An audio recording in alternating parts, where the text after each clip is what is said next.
கதை கேட்க தயாராயிட்டீங்களா? Are you all ready to listen to a story? இன்றைக்கான வேத வசனத்தையும் கதையும் பார்ப்போமா? Shall we see today's Bible verse and a story? நம்ம என்ன செய்கிறோமோ அதுக்குரிய வினை நமக்கு வரும். அதை செய்வினைன்னு கூட சொல்லலாம்.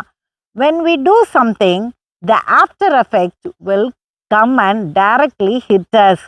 அதனால நம்ம என்ன செய்கிறோம் அப்படின்றதுல கவனமாக இருக்கணும்.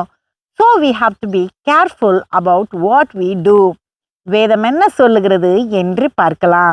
Let us see what the Bible says. யோபு 4:8 நான் கண்டிருக்கிறபடி அநியாயத்தை உழுது தீவினையை விதைக்கிறவர்கள் அதையே அறுக்கிறார்கள். Job 4:8 Even as I have seen those who plow iniquity and sow trouble reap the same. வேதவசனம் ரொம்ப தெளிவாக இருக்குது. நம்ம என்ன செய்கிறோமோ அதுக்குரிய பலனை நம்ம அனுபவிப்போம். The verse is very clear. What we do, we will face the consequence of it. நம்ம நல்லது செய்தால் நமக்கு நல்லது திரும்ப வரும். நம்ம கெடுதல் செய்தோன்னா கெடுதல் தான் நமக்கு திரும்ப வரும். When we do something good, good will come back to us. When we do something bad, evil will surely come back to us. ஒரு கிராமத்தில் ஒரு பாட்டிமா ஒரு பெரிய பண்ணை வச்சுருந்தாங்க. An old woman had a big farm in a village. அவங்க கிட்ட கடிகாரமே கிடையாது. அவங்க சூரியனை பார்த்து நேரம் சொல்லிடுவாங்க. She did not have a clock. She used to see the sun and say the time. காலையில் எழும்புறதுக்கு அவங்க ஒரு சேவலை வச்சுருந்தாங்க. அந்த சேவல் கூவின உடனே இவங்க எல்லாரையும் எழுப்பி விட்ருவாங்க. வேலை செய்கிறவங்க எல்லாரையும். அப்புறம் வேலைகளை அவங்களுக்கு கொடுத்துருவாங்க. She had a rooster to wake her in the morning. As soon as the rooster crows, she used to wake up and wake all the workers and servants in the farm. இந்த வேலைக்காரங்க எல்லாருக்குமே அந்த சேவல் மேலே ஒரு கோபம். All the workers had an anger on the rooster. இந்த சேவல் கூவி கூவி இந்த அம்மாவை எழுப்பி விட்ருது. அதனால நம்ம காலையிலே எழுந்த வேண்டியது இருக்குது அப்படின்னு.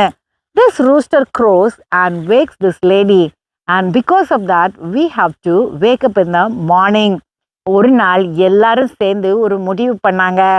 They all joined together and made a idea. அவங்க அந்த சேவலை அடித்து காட்டு பக்கமாக தூக்கி போட்டுட்டாங்க கொன்று. They all killed the rooster and threw it near the forest. அந்த பாட்டி கேட்கும்போது ஏதோ ஒரு கீரியோ நரியோ வந்து அந்த சேவலை அடித்து கொன்னுருச்சு அப்படின்னு போய் சொல்லிட்டாங்க. When the old lady asked about the rooster, the servant said that a mongoose or a fox had killed the rooster. அந்த பாட்டிமாக்கு ரொம்ப கவலையாக இருந்தது. The old lady was very sad, but she could not do anything. அடுத்த நாள் அவங்கள எழுப்புறதுக்கு சேவல் இல்லை.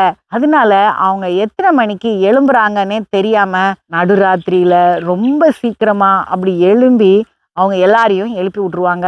She did not know the time because of the rooster's absence. So she used to wake up at midnight, very early in the morning, and also wake up everyone. ஐயோ, கொஞ்ச நேரம் கூட தூங்க ஆசைப்பட்டு நம்ம இப்படி கஷ்டப்படுறோமே அப்படின்னு எல்லாரும் வேதனைப்பட்டாங்க.